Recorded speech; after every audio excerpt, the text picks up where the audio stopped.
Thank you for joining the First Unitarian Universalist Church of Houston for our weekly online ministers forum. I'm the Reverend D. Scott Cooper, Assistant Minister of Congregational Life, filling in for Dr. Bosson, who's away this week. These programs are conversations with community organizers, artists, scholars, religious leaders, and others about how we can collectively address the present crises. Their purpose is to offer members of our community and all who wish to join us online science-based resources. Today, I'm joined by Dr. Ann J. Robison, Executive Director of the Montrose Center here in Houston. We'll be talking about how the pandemic has affected the LGBTQ community, nonprofits, and all those who rely on the services of organizations like the Montrose Center. In 1988, Ann Robison was hired to lead the 13-person behavioral health organization, then known as Montrose Counseling Center.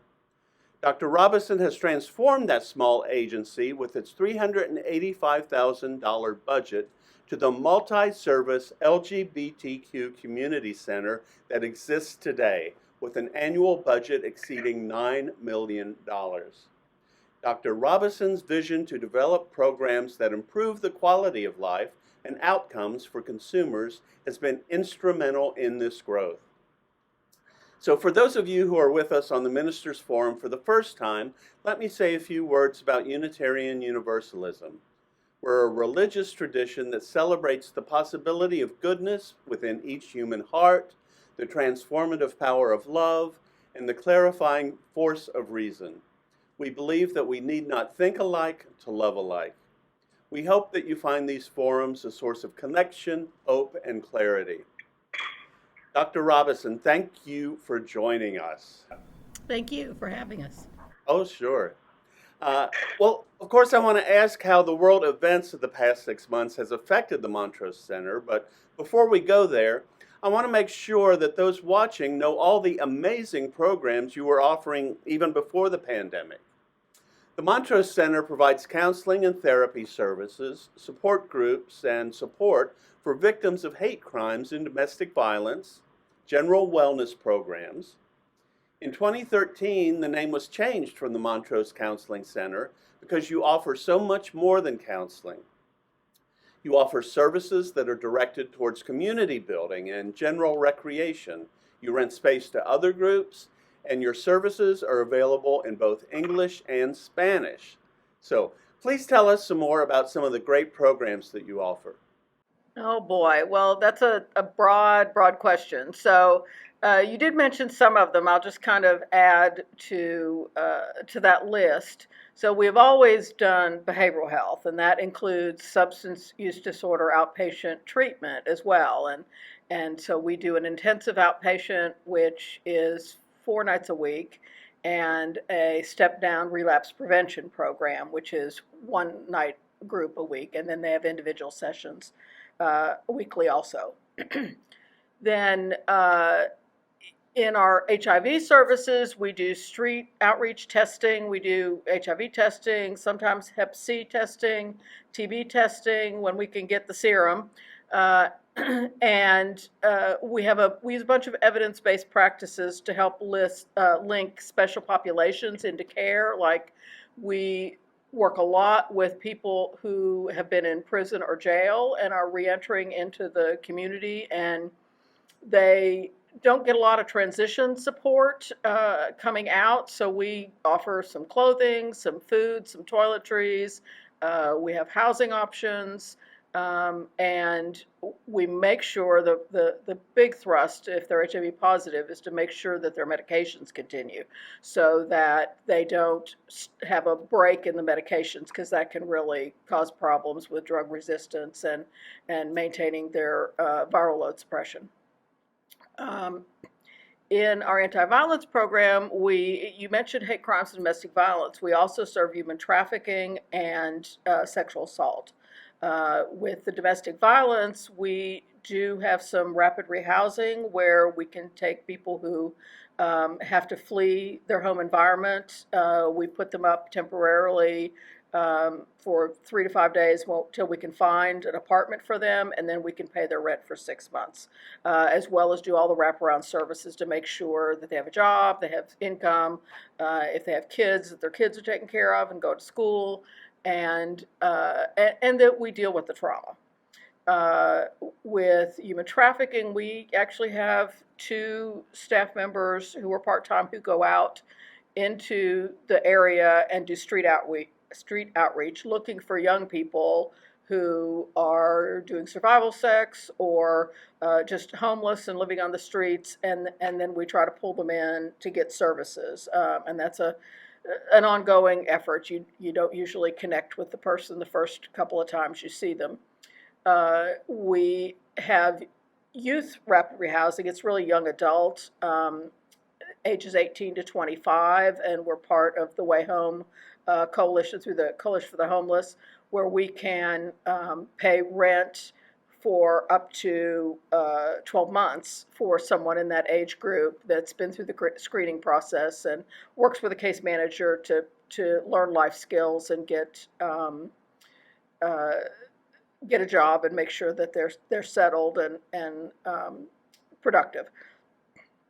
So then I think you mentioned our senior services. We might be talking about that in detail a little later, but we do, those services started as counseling, but they've grown into a lot more things, which I think we're going to talk about a little later.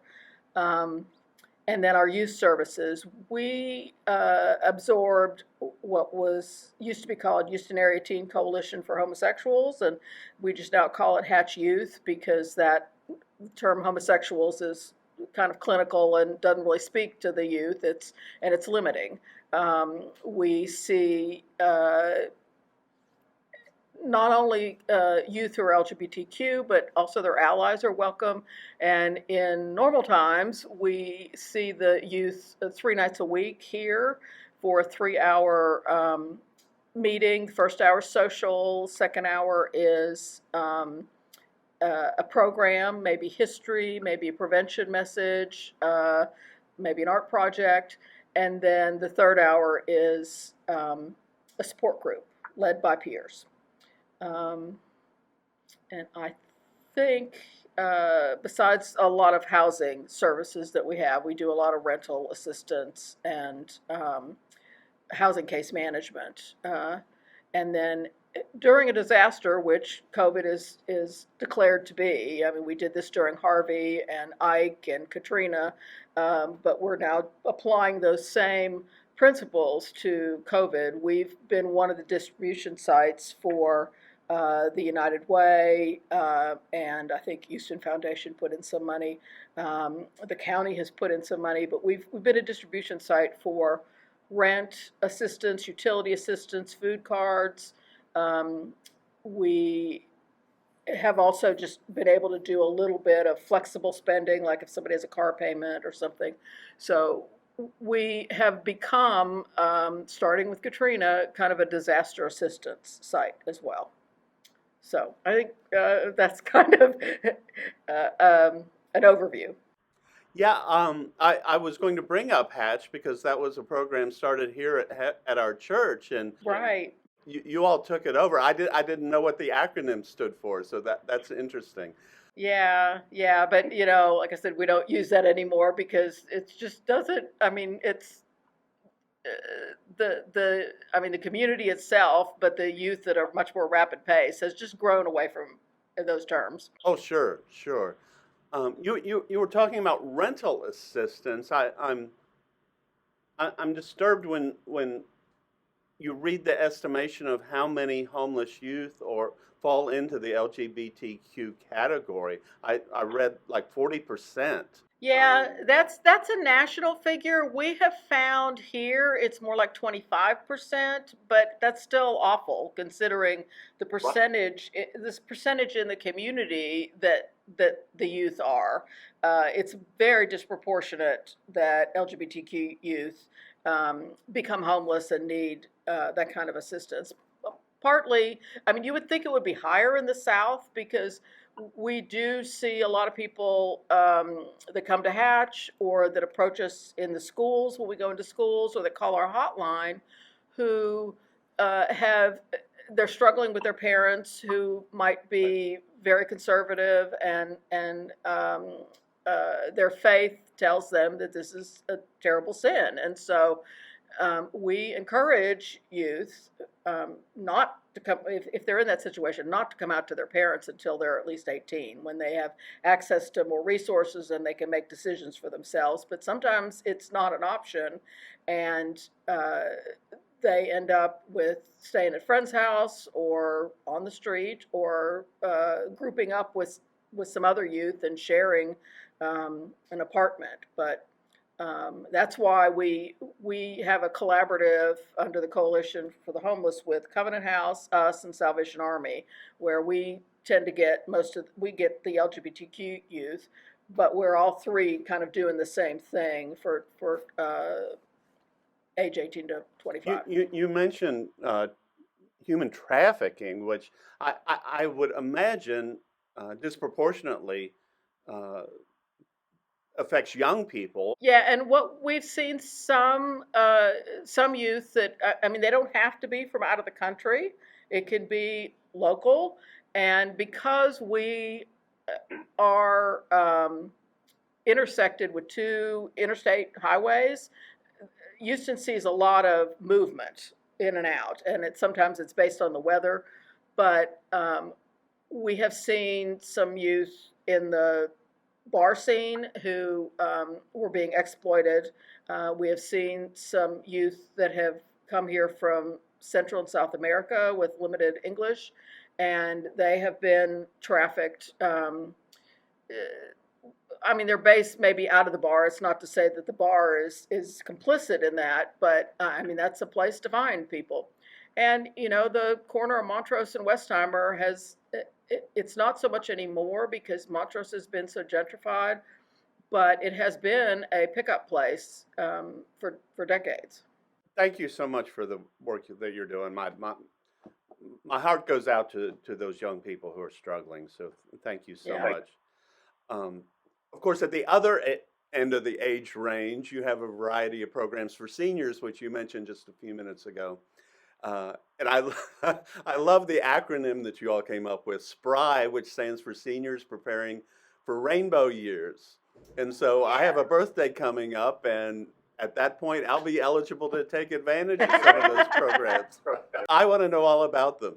Okay, well, so the seniors came up with that term, and they were very clear with us. They didn't want pink triangles. They didn't want rainbow flags or anything. They wanted a wink to the LGBTQ community, but they didn't want to be hit over the head with it, because a lot of them, especially the older ones in their 70s and 80s, they're out to their friends in the community, but they are still very fearful of how they will be treated. And one of the reasons, I mean, I'll talk more in depth about our housing project, but one of the reasons we started specifically serving seniors, and the age starts at 60, and it was because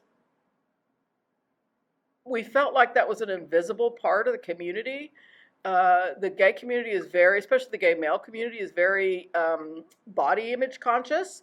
And once people get older, or if they're, not able to go to the gym all the time and look like the Adonis, they are not welcome at fundraisers, at parties. They're ignored.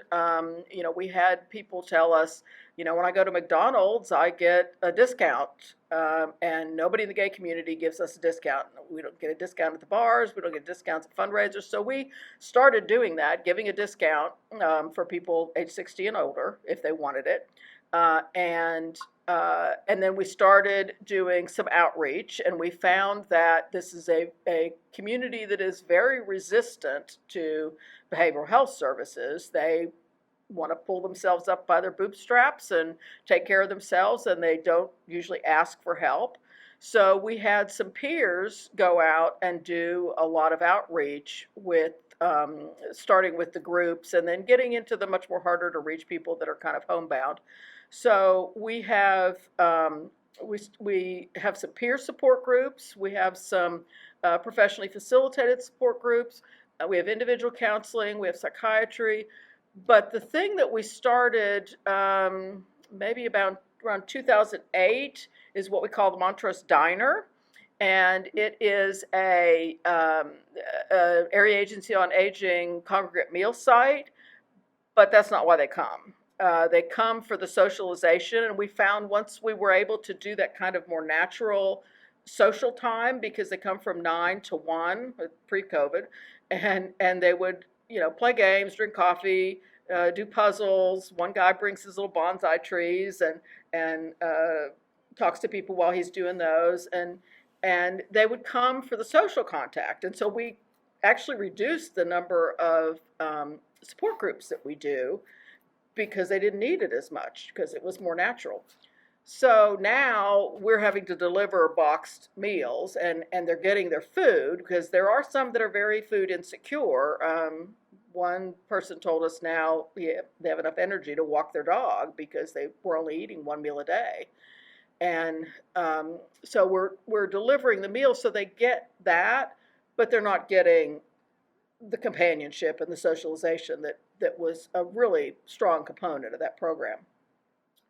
So then our latest venture into senior services is that, in collaboration with the city, Kinder Foundation, we have federal tax credits, Covenant Community Capital is our developer. We are building a 112-unit senior affordable senior housing project, and it's on Cleburne, and you can see it from 288. It's going up, and it looks just huge and wonderful. We expect that to be open in January for tenants.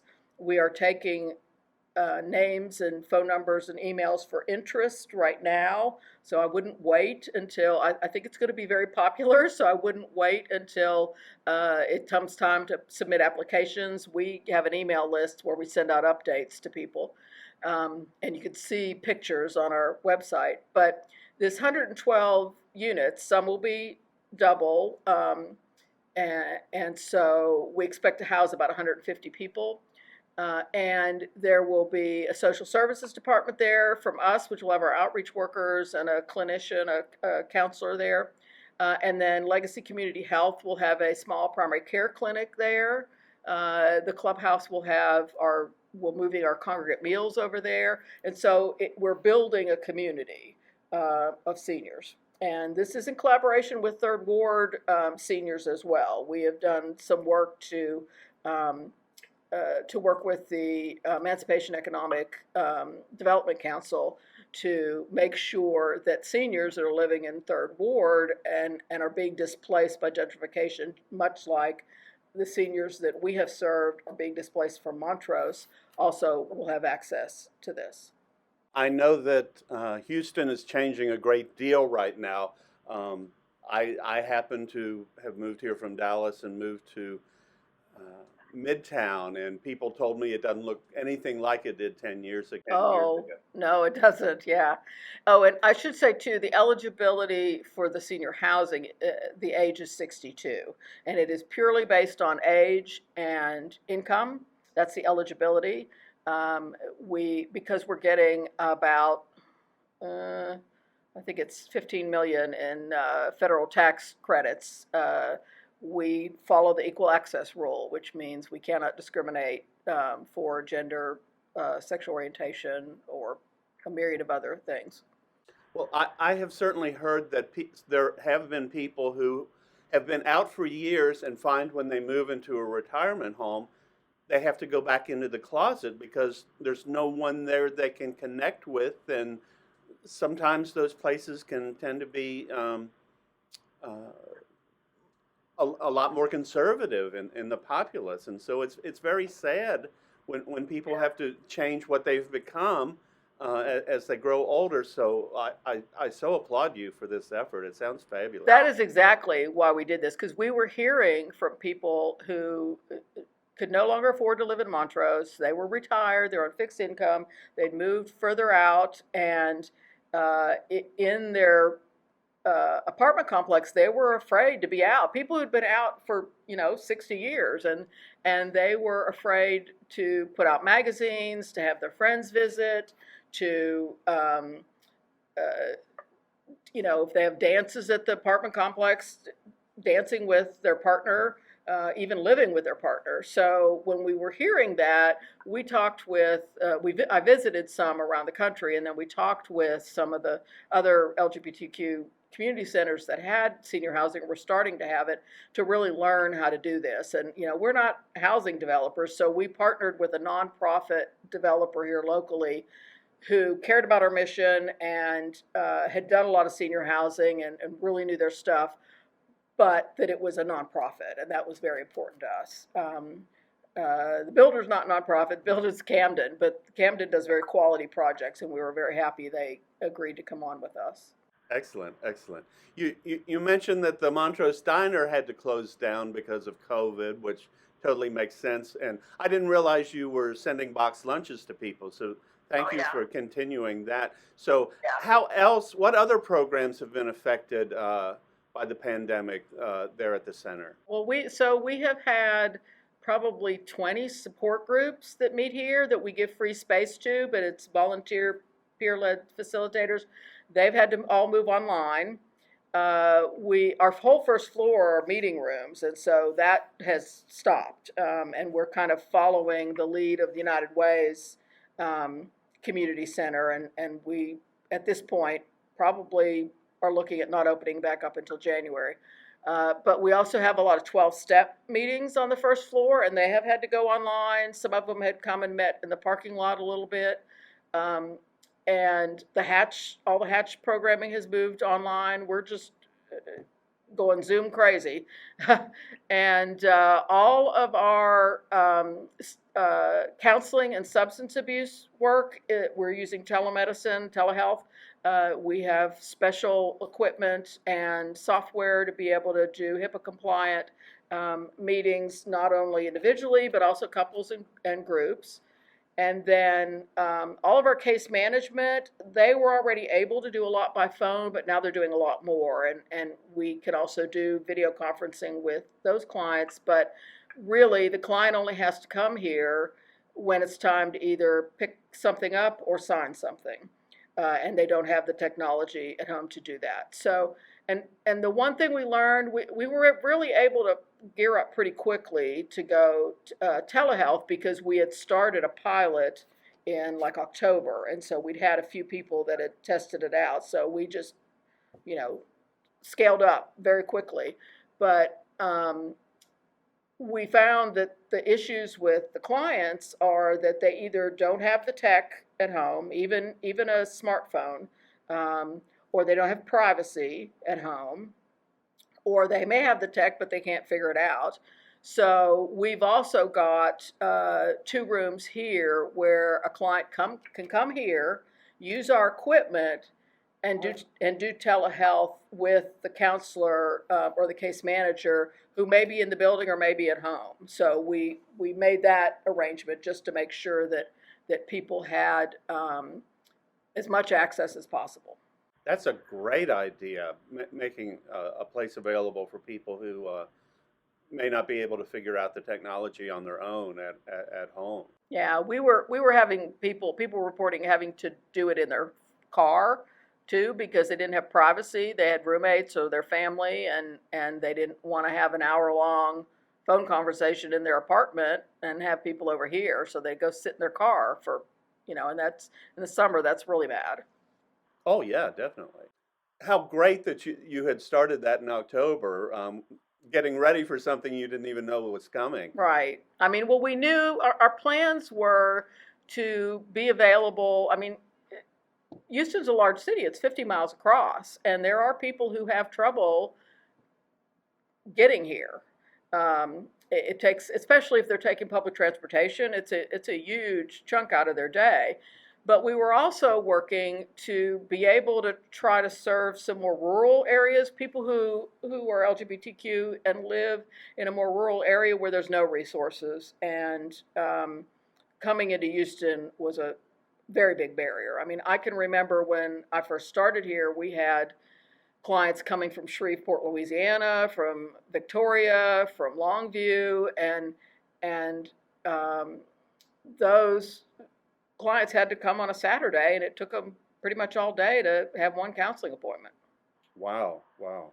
Thank you for continuing to figure out how to serve all these people. What a huge blessing that is. We're about to run out of time, but I want to give you a chance to talk about your fundraising. I was lucky enough to be invited to the big fundraising dinner in October. And how in the world is the pandemic affecting your ability to host fundraising events? Right. I want to know how people watching might be able to help support you as well. It's difficult because you can't have these big dinners right now. Our last in-person fundraiser was St. Patrick's Day in March, and that was kind of risky. We probably shouldn't have done it, but we did, and it had about a third the attendance that we usually get. But so we're shifting to online. We're doing some peer-to-peer fundraising. In fact, we have one right now for our youth rapid rehousing that's on our website that people can donate to. Our big fundraisers usually support senior services and youth services. So if people care about that, it's real easy on our website to find that, and you can give to a general fund, or you can give specifically to them. The other thing we're doing is that we do have a small pantry here that we give to clients who don't have food when they come in. And so we have a wish list up on Amazon that people can just do that, and it comes to us. That's great.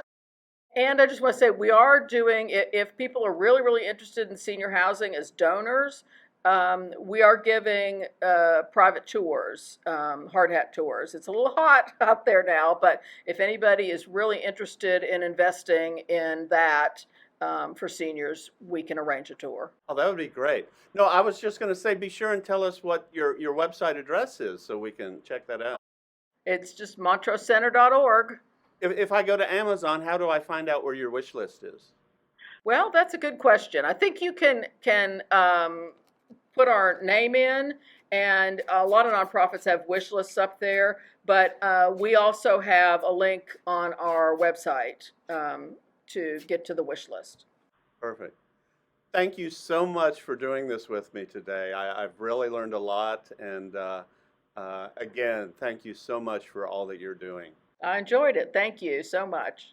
If you found this video to be helpful, please consider joining us for our weekly worship service. It is posted online each Sunday at 10:30 a.m. and features music and prayers in addition to a sermon. I will again be preaching this week. Thank you to our staff for making this video possible. It was produced by Christian Holmes. Alma Vizcara assisted with the editing. We will see you all online soon and in person as soon as it is possible for us to gather again. And please remember that no matter how isolated you feel, we are all in this together.